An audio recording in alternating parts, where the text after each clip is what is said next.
রাষ্ট্রদ্রোহ মামলায় গ্রেপ্তার বাংলাদেশ সম্মিলিত সনাতনী জাগরণ জোটের মুখপাত্র চিন্ময় কৃষ্ণ দাস ব্রহ্মচারীর জামিন নামঞ্জুর করা নিয়ে সারা দেশে আলোচনা সমালোচনার মধ্যে ইসকনকে নিষিদ্ধ চেয়ে হাইকোর্টে আবেদন করেছেন একজন আইনজীবী। এই আবেদনের পরিপ্রেক্ষিতে রাষ্ট্রপক্ষের মতামত জানতে জরুরি ভিত্তিতে অ্যাটর্নি জেনারেলকে ডেকে পাঠান আদালত। এ সময় হাইকোর্ট বলেন, এরা কারা, এদের পরিচয় কী। বুধবার বিচারপতি ফারাহ মাহবুবের হাইকোর্ট বেঞ্চে পত্রিকাসহ আবেদন করেন আইনজীবী। আবেদনে গতকালের প্রসঙ্গ তুলে ধরা হয়। বিষয়টি নিয়ে অ্যাটর্নি জেনারেল মোহাম্মদ আসাদুজ্জামান এখনই কোনো সিদ্ধান্ত না নিতে আদালতকে অনুরোধ করেন। তিনি বলেন, সরকার এরই মধ্যে ব্যবস্থা নেওয়া শুরু করেছে। সরকারের কাছে এটি এখন ১ নম্বর এজেন্ডা।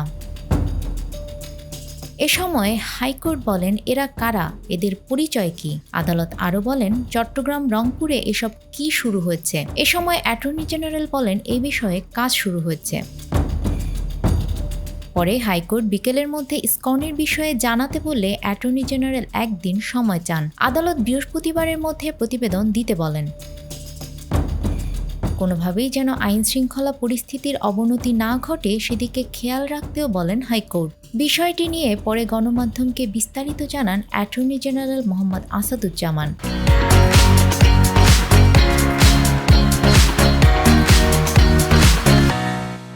জাতীয় পতাকার অবমাননার ঘটনায় করা রাষ্ট্রদ্রোহ মামলায় গত ২৫ নভেম্বর বিকেলে ঢাকা শাহজালাল আন্তর্জাতিক বিমানবন্দর থেকে বাংলাদেশ সম্মিলিত সনাতনী জাগরণ জোটের মুখপাত্র চিন্ময় কৃষ্ণ দাস ব্রহ্মচারীকে গ্রেপ্তার করে ডিবি পুলিশ। ওই দিন রাতে কড়া নিরাপত্তায় তাকে চট্টগ্রামে নেওয়া হয়। পরদিন মঙ্গলবার দুপুরে তাকে চট্টগ্রাম মেট্রোপলিটন ৬-এর কাজী শরীফুল ইসলামের আদালতে তোলা হলে রাষ্ট্রদ্রোহের মামলায় জামিন নামঞ্জুর করে কারাগারে পাঠানোর নির্দেশ দেন বিচারক। এ ঘটনার প্রতিবাদে ও চিন্ময় কৃষ্ণ দাস ব্রহ্মচারীর মুক্তির দাবিতে আন্দোলনকারীদের হামলায় আইনজীবী সাইফুল ইসলাম আলিফ নিহত হন। নিউজ ডেস্ক, আমাদের সময়।